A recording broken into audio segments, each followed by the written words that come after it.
మన సంస్కృతిని మన స్వాభావిక లక్షణాన్ని అర్థం చేసుకునే ఉద్దేశం వారికి లేదు. నిజాంనే మట్టి కనిపించిన చరిత్ర తెలంగాణకు ఉన్నదన్న విషయం వారు విస్మరించారు.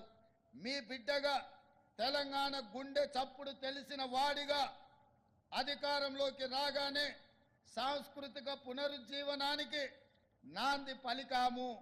ఉద్యమ కాలంలో తెలంగాణ ఆకాంక్షలను గలమెత్తి వినిపించిన అందశ్రీ రచించిన జయ జయ హే తెలంగాణ జననీ జయకేతనం గీతాన్ని మన రాష్ట్ర అధికారిక గీతంగా ప్రకటించి తెలంగాణ సాంస్కృతిక పునరుజ్జీవనానికి శ్రీకారం చుట్టినం.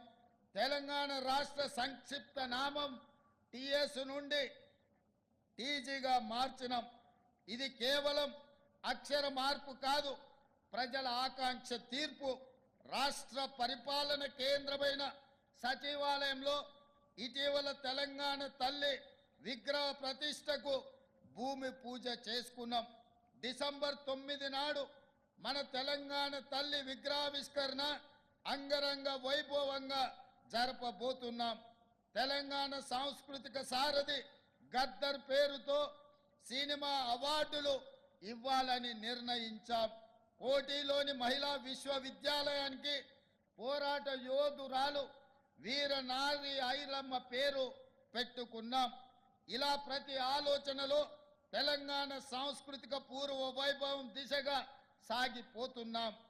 గత 10 ఏళ్లలో రాష్ట్ర ఆర్థిక వ్యవస్థను కుక్కలు చెంపిన విస్తరిలా తయారు చేశారు.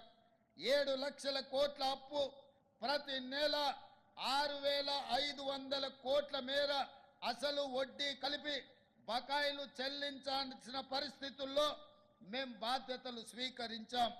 ప్రజలకు ఇచ్చిన మాట ప్రకారం 6 గ్యారెంటీలను అమలు చేయడం, ఆర్థిక వ్యవస్థను గాడిలో పెట్టడం ఒక సవాలుగా స్వీకరించాం. అప్పుల పునర్వ్యవస్థీకరణ ద్వారా పరిస్థితిని చక్కదిద్దేందుకు శాయశక్తులా ప్రయత్నిస్తున్నాం. ఆదాయ లీకేజీలు అరికట్టాం. కేంద్రం నుండి మన హక్కుగా రావాల్సిన ప్రతి పైసా తెచ్చుకోవడానికి గట్టి ప్రయత్నాలు చేస్తున్నాం. ఈ విషయంలో బేసజాలకు పోకుండా నేనే స్వయంగా పలుసార్లు ఢిల్లీకి వెళ్ళి ప్రధానమంత్రితో సహా కేంద్ర మంత్రులందరినీ కలిసి వినతి పత్రాలు ఇస్తున్నాను. నా ఢిల్లీ పర్యటన మీద కూడా విమర్శలు చేస్తున్నారు. కాలు కప్పకుండా ఇంట్లో సేద తీరడానికి నేనేం ఫామ్ హౌస్ ముఖ్యమంత్రిని కాదు, పనిచేసే ముఖ్యమంత్రిని. నా స్వార్థం కోసమో వ్యక్తిగత పనుల కోసమో నేను ఢిల్లీకి వెళ్ళడం లేదు. ఢిల్లీ ఏ పాకిస్తాన్లోనో ఏ బంగ్లాదేశ్లోనో లేదు. ఇది మన దేశ రాజధాని.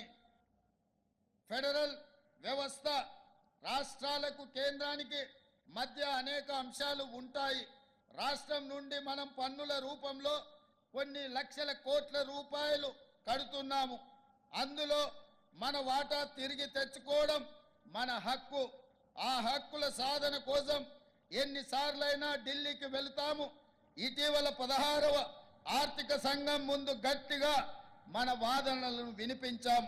కేంద్ర పన్నుల్లో రాష్ట్రాలకు 50% వాటా ఇవ్వాల్సిందేనని డిమాండ్ చేశాము.